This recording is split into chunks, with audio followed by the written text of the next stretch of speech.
Oh, hey, everybody. Welcome to Several Fellows. One more. What is it called? Two fellas, one podcast. No, two boys, one podcast. Has it been that long? Two boys. One. What's the podcast? Your guess is as good as mine. Okay. It's pretty early here. That again, listeners, if you didn't know, we're in different time zones, and it's about 10 in the afternoon or in the morning for Zeke, and it's about 3 a.m. for me. So. Yep. Zeke's really cracking the whip. Because Rob's recording in the South Pacific. No, I'm in the Mountain Time Zone. You don't understand how time zone works, obviously. Obviously not. Are you the elevation? So in every elevated foot, you lose another hour, right? Exactly right. Yeah, that makes sense. I need to go back to school. Go back to school, you fool. Go back to bed. I never call. I never answer. That's how I get so sick. Sick with worry? Yeah, evidently. Sick with worry and not understanding time zones. Yeah. Understand time zones, you dingus. You're supposed to be sleeping. My name's Zeke, and I like to torture Rob. We have to podcast at 3 a.m. because it's 10 in the morning for me, and that's... There's no And time I like the hate you, present. Rob. Literally none. I hate you, Rob. Hey, I got a good question for you. Did you see that Game I'd of be Thrones? surprised. Did you... What's that supposed to mean? No, I didn't Did you see see it. that... Oh. Boy, it was a whopper. It took place at Burger King? Mm-hmm.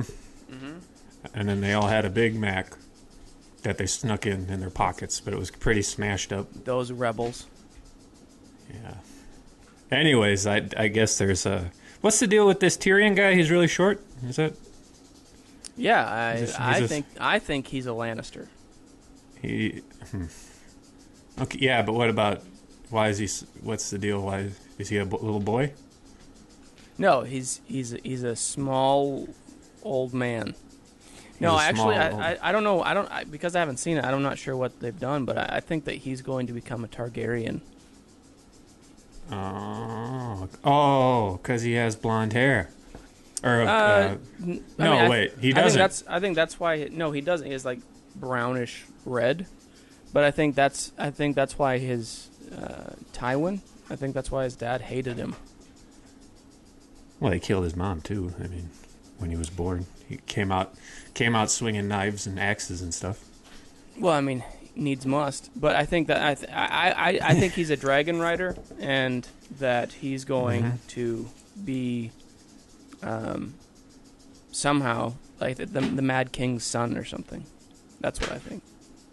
How is he going to ride a dragon? There's that sign that says he must be this tall, and he's not. It'll be the smaller dragon.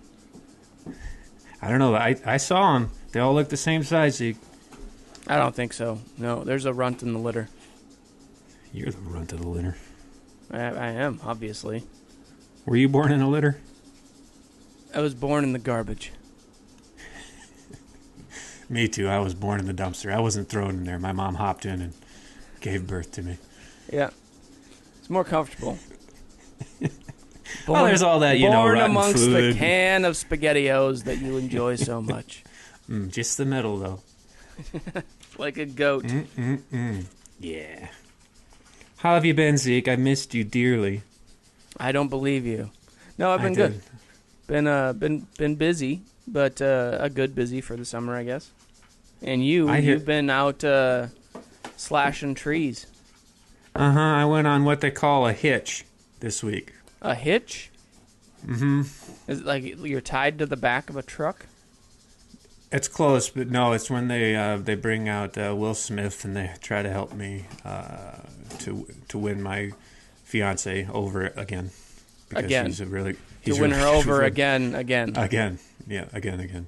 Okay. Well, I'm a pretty cool guy, but like sometimes I'll do a dumb thing and she'll get mad at me, so then I kind of need like some advice how to smooth it over and stuff. So then it's in my contract. Will Smith, Uncle Sam, calls him in and he gives me advice on, And Smokey's okay with that? What? He gets a little jealous, but he's a stupid old bear. Who cares about Smokey? Hate that guy. I think Smokey cares about Smokey. Smokey has feelings too. This isn't non-Smokey. Smokey's a nitwit. There are rules. He's a nitwit. You're a nitwit. I don't knit. Whit. Anyways, a hitch is where you go. You essentially are camping for a few days to. And that way you can maximize like a forest time. Pilgrimage or jihad. It's like a jihad, yeah. For the woods. Well, I mean, you're out to decapitate all those trees. So, good for you. I'm not allowed to cut the trees alone, but I am allowed to buck them. So that's Are you allowed to bark them? Nope, can't touch the bark, which makes it pretty difficult. That's a bummer. I'll tell you. Yeah. But we do what we can, Yeah, well, I believe that you do everything that you can, and that's why every time I see that there's a raging forest fire somewhere out in Wyoming, I know that you've done your part. Mm-hmm. You know what I've been doing lately? I've been going up to Yellowstone and taunting that stupid caldera. You're a real wimp, you stupid thing. You don't have the guts to erupt. That's a good call. You little weenie. Why don't you just do it already? You've been threatening it for hundreds of years, you chicken. I would watch that TV show, like Rob taunts Old Faithful. Day 317. Man, I keep paying that son of a bitch to take a dive, and he won't do it. Geyser Watch. One of these times, though, he's not gonna. I'm gonna make a stand to make a lot of money because he's not gonna go off because I paid him. You like to play the geysers? You're a geyser player. Is that a concern out there for you guys? Or is that like something that people talk about? Like it's gonna happen. We're all gonna burn to death. The big volcano? Yeah. No, I don't hear anyone here talking about it, but people from back home, everyone's like, "Oh, you worried about the volcano erupting?" Apparently, there's, I don't know, new activity or something. I don't even know, but. Well, I mean, I have been hearing rumblings about it, but no more than usual, I guess. I mean, it's one of those things that will, I'm sure, eventually happen. Just like San Andreas out in California. I mean, they've been talking about California falling into the ocean for as long as I've been alive. And yet it still stands. Well, that's good. So, I mean, the joke's on all you. The San Andreas is going to go, and it's going to give you out there in Wyoming beachfront property. And then Old Faithful's going to go off, and then... You get beachfront property. And then I'll get beachfront property. And then I won't have to worry about time zones anymore. Zeke, will you do me... It's true. Thank goodness. Yep. Will you do me a favor when the caldera erupts? Depends on what it is. Just say yes. I feel like I'm going to have to thank you in order to do it. Thank me? Yeah. Well, you can thank me first, but just say yes, okay? Okay, fine. Okay. Come find my Pompeii'd statue ash body and just carry it around with you all the time, at all times, and like when you're going to... I mean, it's not like the world will be over or anything, so when you're going to work, put me next to you in the car and... set me up next to your bed when you go to sleep, so I'm peeking down at you, so I can. So here's what I want you to do. Safe. When you see that chariot swinging low to carry you home because of the geyser, I need you to get down into the thinking man's position. And make sure your backpack is cinched up tight, because then I'm gonna attach 2 straps to the back of your backpack, and I'll carry you around, and you'll just be a little thinker on the back. Perfect. Mm-hmm. And then I'm gonna hike the Appalachian. The whole trail? The whole trail. Oh my gosh, we're the best of buddies, aren't we? Mm-hmm. Mm-hmm. Mm-hmm. Oh my gosh. Mm-hmm. And I'm gonna keep doing this podcast. You'll be the silent one. I'm gonna ask you questions, and you're just gonna be thinking about it, but you're not gonna say anything. Promise me you'll make up a little voice and you'll be like, "What do you think about that, Rob?" And you'll be like, I think that's great, Zeke. That's the best. Yeah, that's exactly what I'm going to do. Perfect. Thank you. Yes. Oh, I think that's great, Zeke. You're the best. It was pretty good. That was a pretty good mimic of my... I had a lot of time to work on it. So yeah, you nailed it, boy. Whew. I like it. I like it. Well... We'll be the brothers to this week's sisters. Oh, jeez. What do you... Talk about a segue, huh? Here we go. Just like a volcano. Here it goes. Zeke Week! Zeke Week! Zeke Week! The levels were going red on that one. Riddle me this, Zeke. Incoming. Incoming, indeed. Riddle me this, Zeke. Am I having what you're having this week? Only if you're comfortable having a fetus. I'm comfortable with the fetus. We're both having the same thing. Then we're Sounds both great. having the same thing. Beautiful. I really I was like pounding on the table. That really hurt my hands. I hope that was worth it for you, Zeke. It was. It was always worth it. Good. Say, what did we watch this week? I don't remember. We watched Brian De Palma's 1973 film Sisters, starring Margot Kidder, which was she was the previous horrible girlfriend Lois Lane from Superman. Superman. And Jennifer Salt, I believe is the other actress's name. Jenny Salt. Is she worth her salt, do you think? I think so. I think she's worth her weight in salt. It's good. How about that Sodom and Gomorrah? One of them was... Wait, somebody turned to salt in the Bible. Tell me all about it. The wife, that one wife. Remember that? Yeah. She looked back. Is that who this? Yeah. Turned to a pillar of salt. And then she became an actress, and she starred in Sisters. That's pretty cool. Yeah, we watched the same movie. Yeah, I really thought Amy Poehler was funny. How about you? Tina Fey was solid. Solid performance from Tina Fey. They look good for 1973. So I was thinking the same thing. Zeke, how do they get away with naming a movie the same as another movie? Well, I mean, there are only so many words in the English language. How many do you think that is? Like, I'd say 7. I was going to guess, like 14. Yeah. It's funny. We both... Intervals of 7. Interesting. Okay. Okay, so they just have to recycle every now and again, huh? Yeah. I don't know, actually, why that is. I don't understand a lot of that. The same reason, evidently, that they make 2 films regarding the same topic 15 months apart frequently. So. Yeah, that's true. Huh. Well, Mr. Zeke, why don't you tell me? This was a weird, wild stuff. Real weird one. Wasn't it? I don't understand a lot of it. I was hoping that you could shed some light on it, but I do have some. I do have some concerns, and I'm a Brian De Palma fan, and Right. Name some of his other movies. He did. What do we? Mission Impossible. Oh, really? He did the first. Okay, he did Scarface, right? He did. I think you know what? Maybe he didn't. I think he did Mission Impossible 1, but yes, he did Scarface. Okay. Yeah, and I'm a fan of that, even though when I first watched it, I thought it was going to be about Babyface Nelson.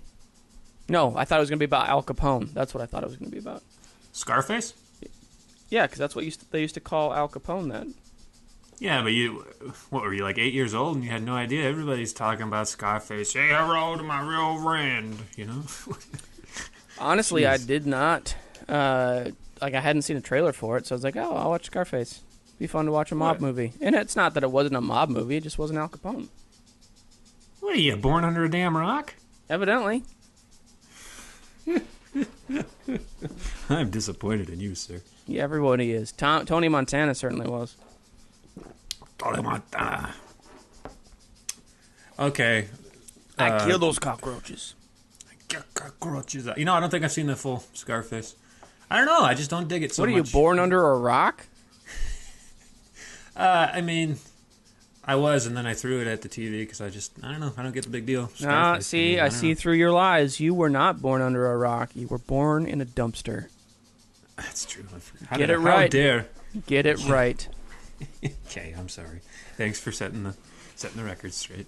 So I can give you a rundown. I have my Give notes us a handy. rundown. And Get then your notes. You can tell me why I'm wrong. Okay. So the opening 3 minutes are just of a fetus. Not of a Siamese, not of twins, not of conjoined. As you would think. Yeah, no, just a straight up single fetus. And then, I should have known that it was going to be weird when the guy that later becomes the husband, not husband, doctor, is just reading a book in the audience of the Peeping Tom show. Yeah. Bored out of his mind. I found that to be pretty funny. And also, as just a rule of thumb in life, if you get duped into a Peeping Tom TV show, what's your next move? You take the girl home, make out until dawn on the ferry to Staten Island, and then you think, this is going to end well for me. He should have just been assuming that it was going to be either ending badly or part of the same show. His first mistake was that he got involved with a Canadian. Second mistake, that he got involved with a French Canadian. The two most untrustworthy of nationalities. Ooh. Well, what was the last good thing you heard about happening on Staten Island? There was a doctor that said... You can't even think one. A doctor said, I need 10 cc's of epinephrine stat. And that was on Staten Island, and then they saved a guy who was having that kind of shock with the epileptic shock. Epileptic disco. Anaphylactic. Anaphylactic. Anyway, that's the one. A weird thing in Margot's bathroom. I guess it would be Danielle's bathroom. There were 2 toothbrushes on the wall from the beginning. Oh, I didn't notice that. He didn't bring his own, and her ex-husband wasn't living there. And Dominique, I don't know that she evidently had her own bathroom. I'm not quite sure how this whole thing comes. I don't even know if it was like a split personality thing. We'll get to that. But it says I can't even late. I don't understand the complications with what do you the woman who wouldn't write on the cake. It was literally the alphabet. Danielle and Dominique. What do you want me to write on your cake or something? That's a line in the movie. Then, just a note I have here: late cake will kill you. That's just something that you should keep in mind. Late cake. Never wake someone up. And also, as another rule of thumb, never wake someone up with a knife. That's stupid. Or they're gonna stab you in the penis. It was more like his upper thigh. That was like a femoral artery. Well, it was a spot that they used 2 different times over the course of the movie. She was real fond of stabbing people real close to the junk. Yep, just right there. And also, I think that they mismarketed hide-a-beds. I think they should be referred to as hide-a-body beds going forward. I thought that was pretty clever. I hadn't seen that as a body disposal. The only thing hiding. I hadn't either. I liked that part. The only thing I didn't care about was the bleeding through the back part where the body wasn't. It was bleeding through the backrest, that's impossible. Yeah, and it didn't really play any part other than remember there's a body in here, audience. Yeah. They didn't find it or anything, so I don't know. There was really no point in... No, they sort of found it, except it was found by the most incompetent private investigator known to man. He just watched it. He didn't do anything about it, but he just kept his eyes on it with that horrible binocular shot where it's not even rational. Just hanging from a power pole with his binoculars zoomed right in on it. Yep. Just, guarding it almost. Listeners, you should really, just for that last scene, I really got a kick out of that. Stick around for the last scene, for sure. Now, on my notes here, I go on a 2-page tirade about how bad journalists are. I was going to say, this journalist in this, she put old Lois to shame, if you ask me. Well, I would say yes from a tenacious standpoint. However, from an actual I don't know if it was just her incompetence or parts got cut out that they felt were irrelevant to the story that made her look like an idiot. But her whole involvement starts by being able to see into Margot's kitchen from her apartment window. It's it's a real rear window situation. For sure. That's tough to say. So, what it shows to begin with is our victim crawling towards the window and writing "help" backwards in his own blood. And she after he got stabbed near the junk. After he got stabbed near the junk, and then blood is just blood in the face, or the junk in the face. He got stabbed in both places. Crawls across the floor and writes "help" backwards on this window so that she could see it. She, who he's never met, doesn't know that she can see him. Anyway, that doesn't matter. That's where her involvement begins. She calls a 911 after he was presumed dying. But from that point forward, her story changes every time. She says that she's seen a murder happen. Then she says that she's trying to get in there because a man is dying.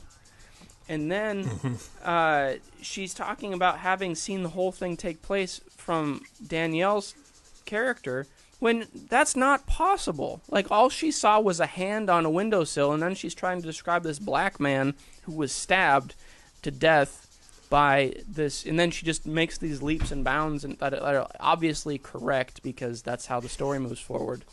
But I don't know. Then we just jump to her real mother in the car, where she is late for a lunch date with her mother, then walks back into the same building she had just walked around the block to get to so she can go get a change of clothes.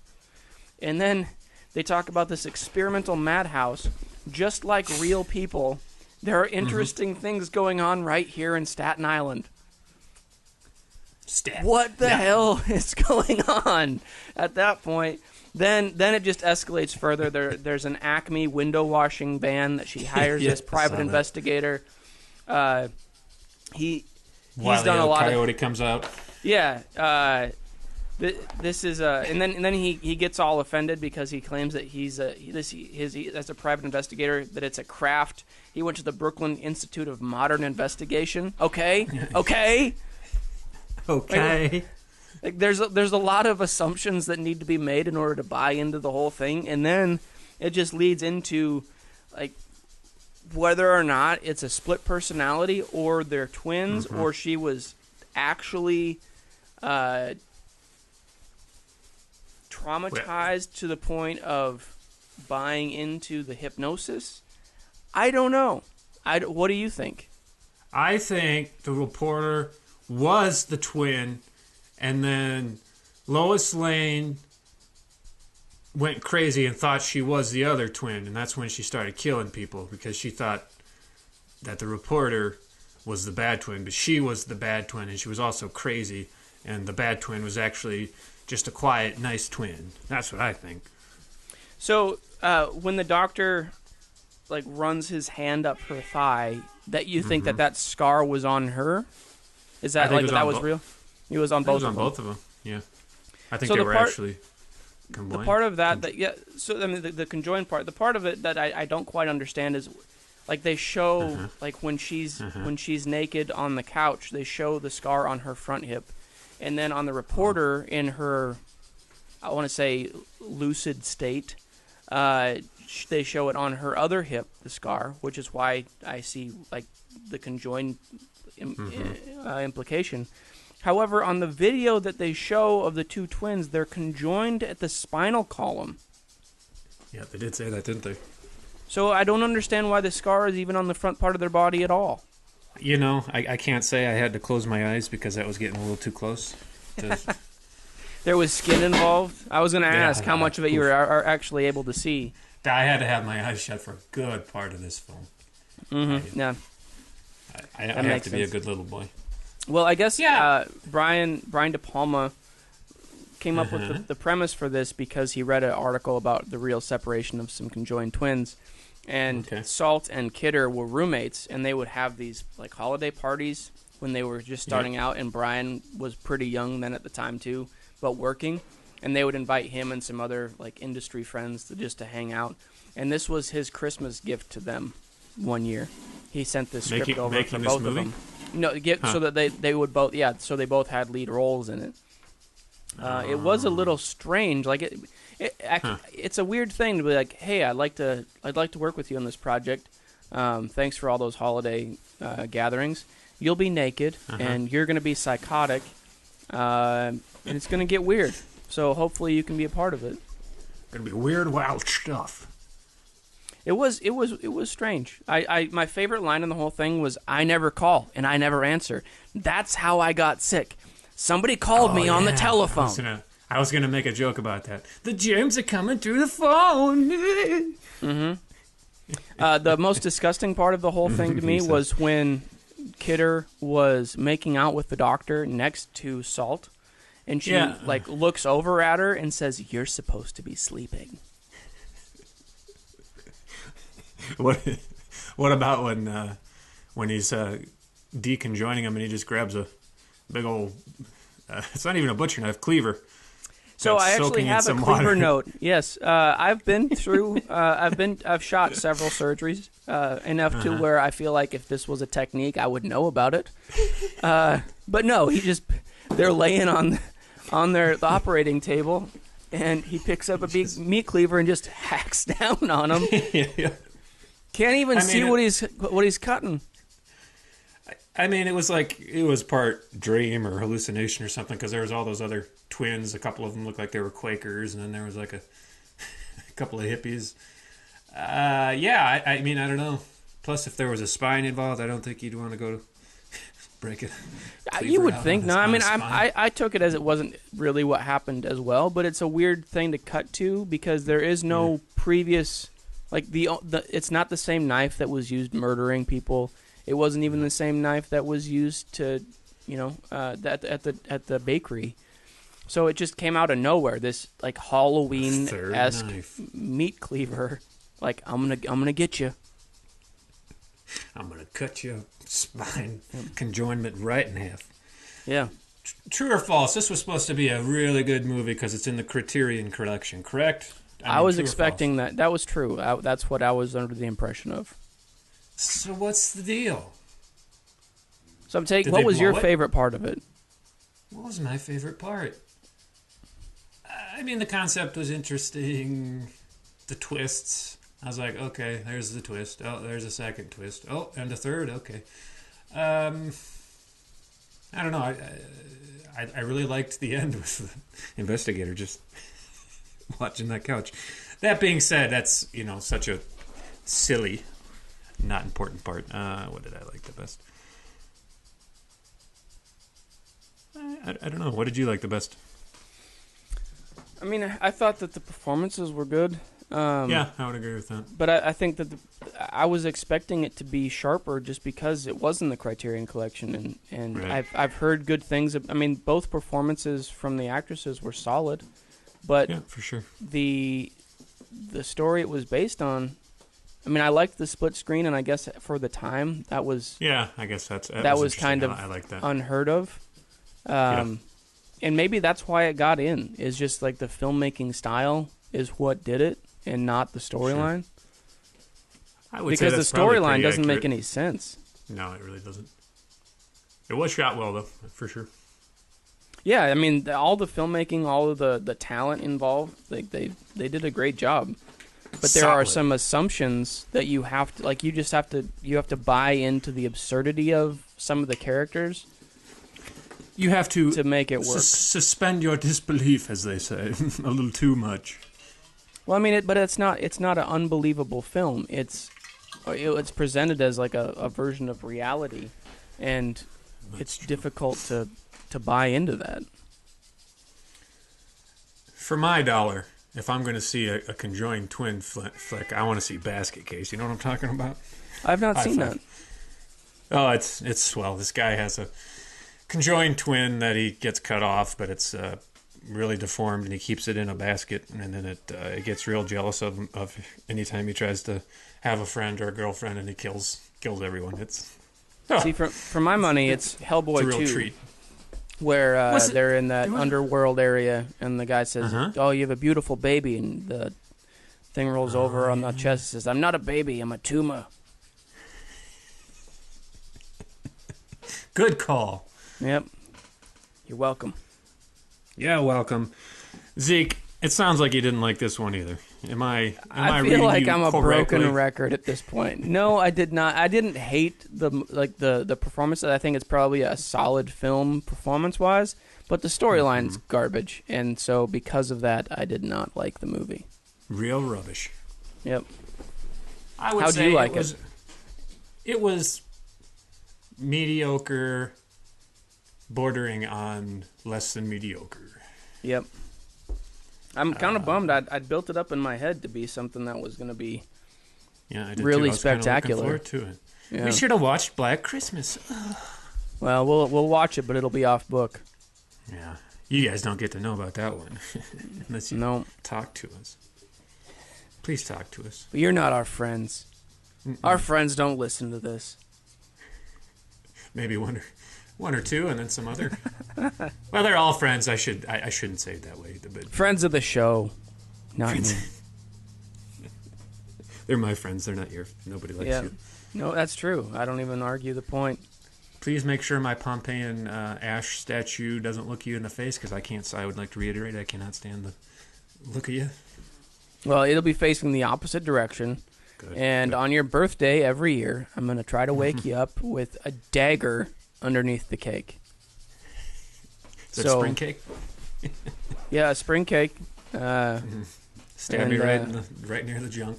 Yeah, so that way, if you do come back to life as a zombie, you're going to be able to stab me right in the junk. So every year on my birthday, the anniversary of my birthday, someone's getting stabbed in the junk. I like it a lot. I can't imagine a situation why you wouldn't. Me either. What did you pay for this old sister's film? I paid $4.99. What did you pay? $4.99. Did you buy it or something? No, I rented it. If to buy it was going to be like $20. Oof. Where did you rent it from? The Amazon digital. Oh, did you get it in high definition? Because you I didn't. Can't I got it on standard def. Ooh, I'm sorry. So suck on that. Okay. Tastes bad. What did you get it for? $2.99. Where? iTunes. Well, our battle continues then. Indeed. What are you gonna rate this out of $4.99? How many dollars and how many cents are you giving this little boy, girl? I would say that it would be worth a $1.99 standard definition rental again. I would probably agree with that almost 100%. I was going to say I'd give it like $1.40 or something. Yeah. Out of $2.99. That's the biggest part. I mean, I think that it would have been.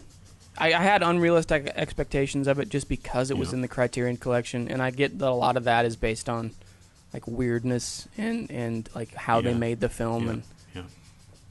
Probably wasn't fair for me to do that, but at the same time, I feel like every film that's made should start with a good storyline, and I don't feel like the story was there on this one yet. No. He jumped the gun, didn't he? He did a little bit, and I honestly I hate that binocular shot. It is one of my least.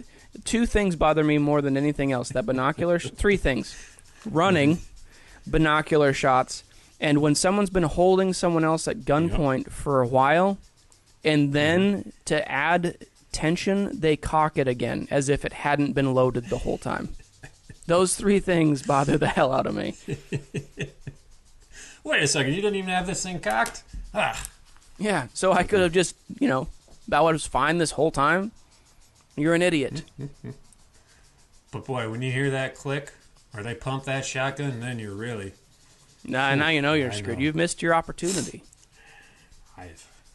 That's my favorite part. My favorite part of movies are long binocular shots that have no point, when people are running for a long time, and then when they cock guns to add tension, That's good stuff. That's why this podcast works so well.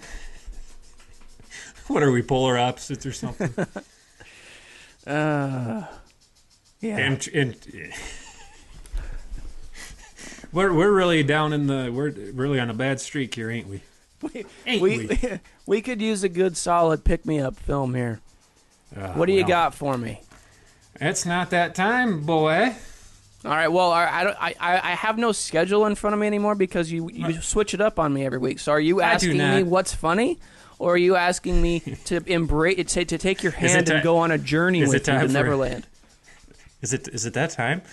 I thought I tried to pick the next or have the next movie announced this time last week, and you were like, "Nah, we have to play your segment. You have a segment now, Rob." That's true. I did. I call bullshit, and it's fair. It's only fair that you call bullshit on me this week. Yeah, guy. Okay, we're playing a game. It's called Why Is That? Are you ready for it? You want to play? You sure do. Okay, let's go. I'm just gonna put you on mute for the next 3 minutes. I really need you to, because these are really funny. I need to participate. Okay. Yeah, okay. So this game's called Why Is That? And I'm going to list some things, and then you can tell me why is that, okay? Why is that? British people talk funny. Why is that? Why is that? Yeah. I asked, why is that? No, I asked it first. No, maybe you beat me. Oh, it's because they are from a different place. Okay, British people have bad teeth. Why is that? Oh, I got there first that time. They don't have braces. Okay. Tires have air in them. Why is that? Why do tires have air in them? Yeah, why is that? So that they run smoother than Flintstone rock wheels. I don't know. Those things seem pretty solid, you know? This air stuff, I mean, you get a little hole in there, and then what are you going to do? Cry while you call AAA. I don't even have AAA. Well, you're on the road all the time. Get AAA. Okay, I will. Owls are always asking. Smokey's not going to help you. Well, especially because we have such Why is that? It's because Smokey and I don't see eye to eye, and we have a very antagonistic relationship. There's an old film called Grizzly, Jaws of Land. I think you need to watch it. My. Okay. Because it's probably Smokey out to get you. Sounds right up our alley. Mm-hmm. That's probably what we're going to end up watching next week. Okay. Well, it could be, if you're lucky. Owls are always asking who, and nobody ever tells them who. Why is that? Sorry, I beat you, buddy. Who? Yeah, what are right. You, a fucking owl? Why doesn't anyone just tell them who, you know? I mean, anonymity is gold. Okay, I guess that's pretty good. Fireflies don't start fires. Why is that? Oh, man, you got to really pick it up. Because they made a pact with Smokey. God damn, Smokey, I hate that guy. How cool would it be if fireflies started fire? God. It depends on where you are and if you're the one on fire. Maybe they just seek out liars. Okay, I guess that's true. They're liar missiles. Liar missiles? Mm-hmm. What the hell are you talking about? Fireflies are liar missiles. If you lie, they'll start your pants on fire. See, now I like it. Now I like what you're saying. It took a little bit. Warm up to the idea. It did. I didn't catch on, did I? So there's... Everybody knows that there's octopi, but why are there no hexapies or decapies? Why is that? Oh, because they don't have that amount of legs. They're named octopus because they can't do math. Oh, yeah, they are really. They're good at picking. They can only count to 8. Though. They're good at picking World Cup games. So far, so good. Have they picked for next year yet? I think that particular octopus died. Oh, we're screwed. Yeah. But then somebody ate him and gained his power. So. Well, I just had calamari yesterday. You are a jerk. You should leave those poor decapods alone. And how about that? I think they're called decapods, aren't they? Decapods? And that's 10. I have no idea. Zeke, my dog's breath smells really bad. Why is that?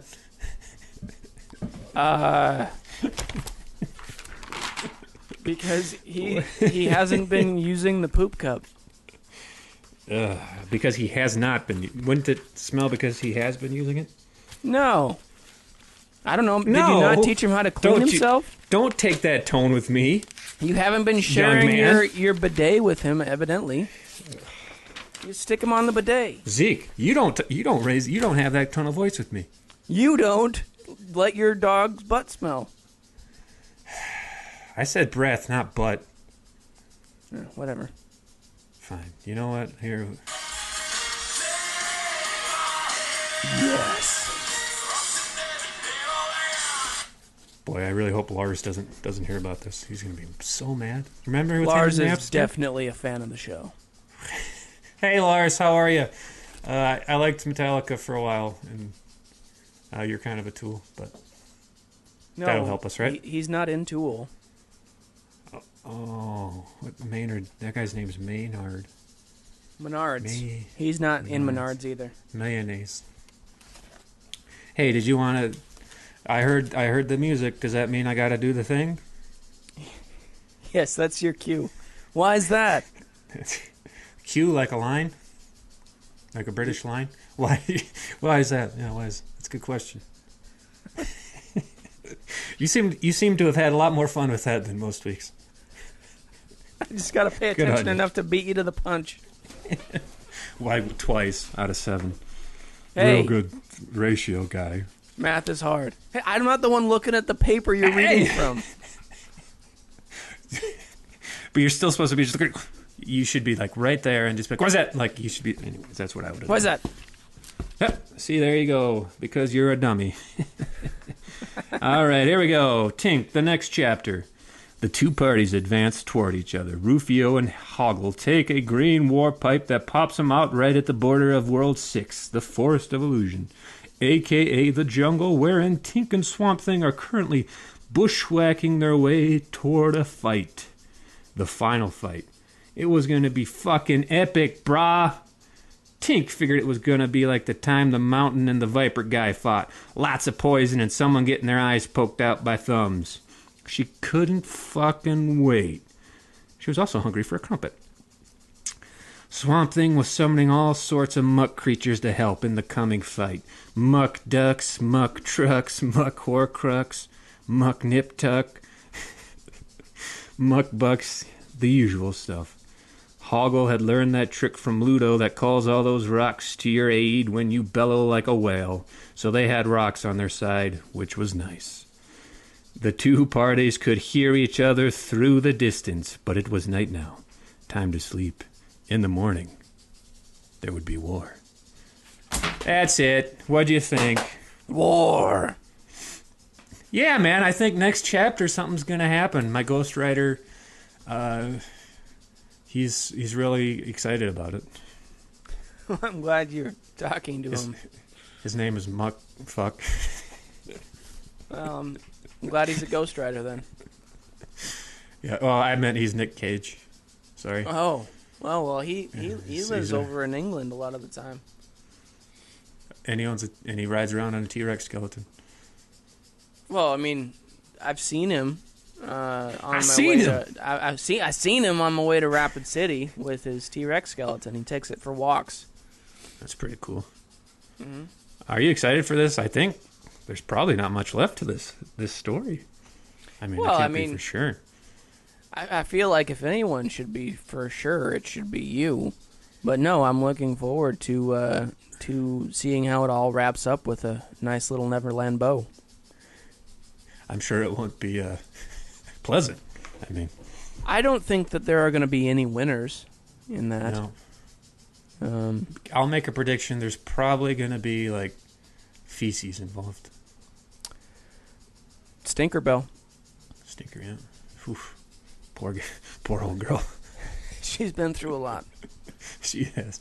But hey, she's still around. You know, I applaud her persistence and She's got perseverance, some tenacity in that one. Fortitude. Yeah. Holy cow! We better pick that next movie. Zeke, are you ready to smoke some meth? Is that it? Why's that?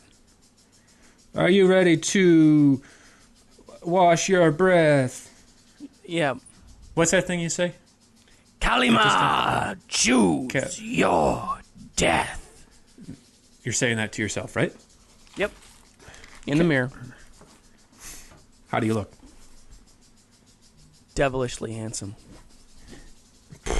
Right. Okay. Okay, so you've got 3 choices this week.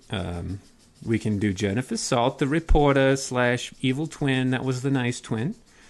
And she played in a lovely little movie called Brewster McCloud. Have you seen that one?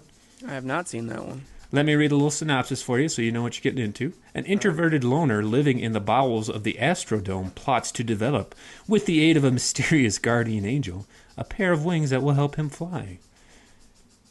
And this one, through Dolph Sweet, which I couldn't resist it. That's just such a great name, Dolph Sweet.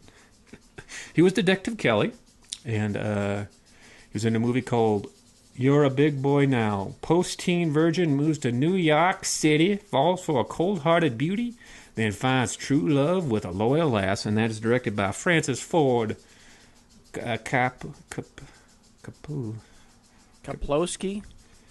yeah.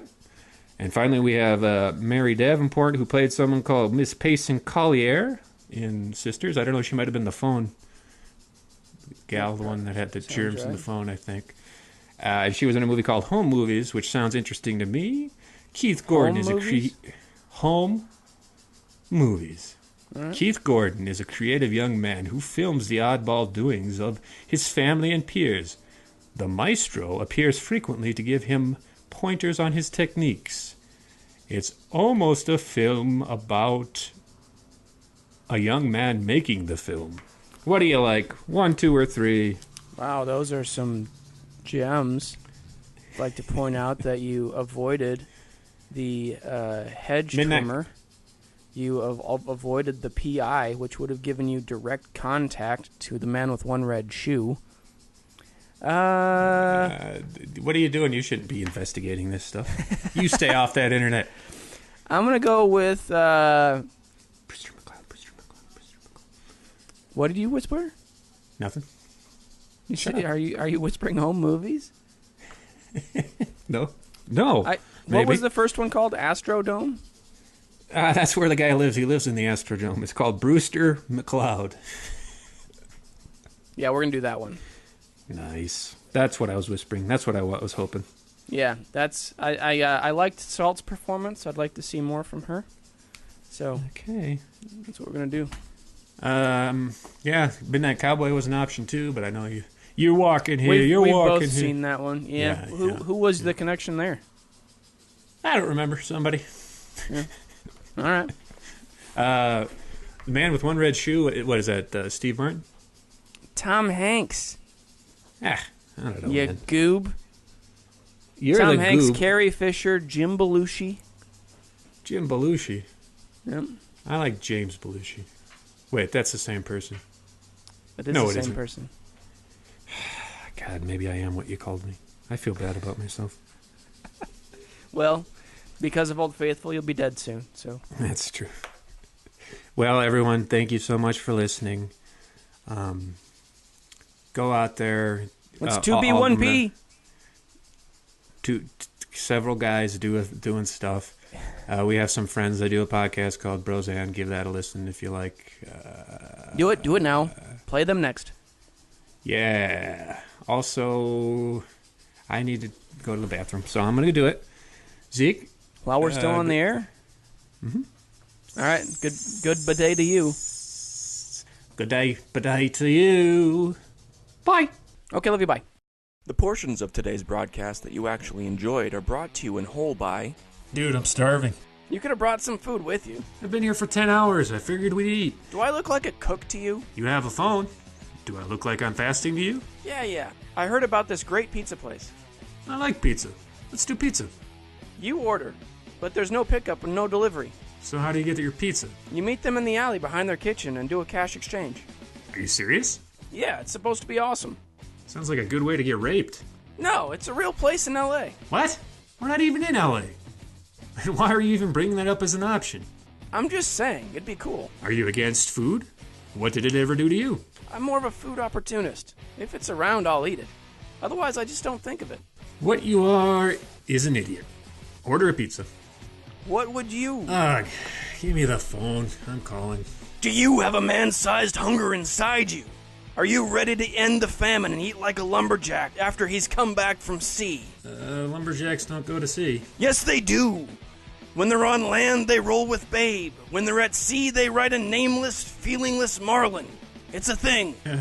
When do we get to the food part? Get ready to eat your hearts out on the Monster. That sounds good. It's 13 pounds of layered meat, cheese, and beer-battered dough. What? That can't be real. It would kill you. What doesn't kill you makes you stronger. I'm so hungry I could eat a manatee. I'll take one. Excellent.